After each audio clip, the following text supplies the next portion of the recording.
The iPhone 5 is the worst smartphone on the market, according to a new report.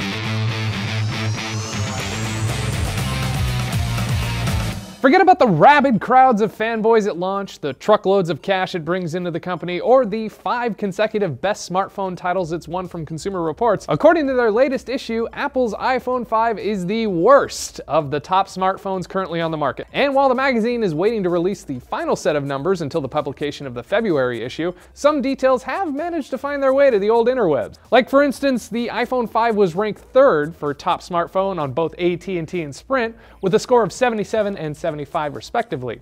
However, on T-Mobile and Verizon, it didn't even crack the top 3. Adding insult to injury, the top 3 phones on Verizon were from Google and Samsung, so you know that one had to sting.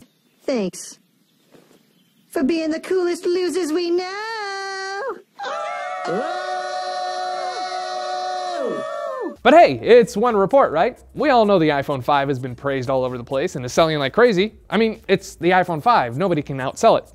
Until this morning. See, Samsung reported that over the last 3 months, it has earned $8.3 billion of profit, which is an 89% increase of the same period last year. And to top it off, Samsung's smartphone sales outpaced Apple's during the 4th quarter, regardless of the launch of the iPhone 5. Which means by the time you're done watching this video, Samsung will have sold another 1,000 phones. But how did they do this exactly? Well, numbers. How many phones do you think Samsung put out this year? Something like 36?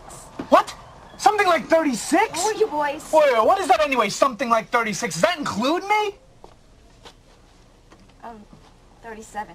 I'm 37? Yes, Samsung blew 37 phones out of their factory doors to consumers this year, while Apple, well, they just had the iPhone 5.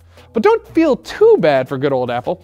According to Fortune, if the iPhone was a standalone company, it would still be in the Fortune 50, beating all of Microsoft by $3.3 billion. Not to mention, if the iPad was a standalone company, the $32 billion in revenue it brought in 2012 would make it more profitable than McDonald's, which would mark the first time in American history where fruit beat out a Big Mac. So, do you think the iPhone 5 is as bad as Consumer Reports makes it out to be? Let us know in the comments below. And hey, while you're at it, subscribe to TechFeed. After all, it is CES, and we're updating the channel constantly with reports and wrap-ups direct from the show floor.